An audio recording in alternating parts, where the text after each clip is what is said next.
Hello techies, welcome back to my YouTube channel Code.it, a solution to your problem.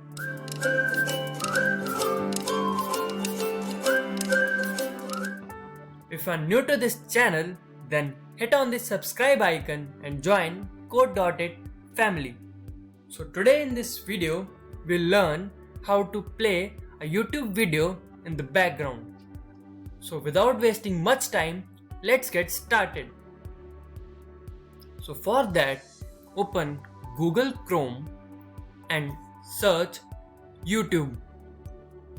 So on going to YouTube, this will display the mobile version of YouTube, and to play music in background, click on the three dots and then desktop site. So after that, this will display the desktop version of YouTube like in your laptop or PC.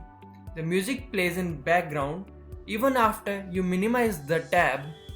So this similar thing will work on your mobile phones as well.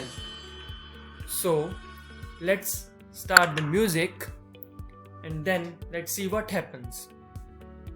So now we have selected our music and now we'll minimize this tab, and after you minimize this tab, the music will stop, but to play it again, click on play.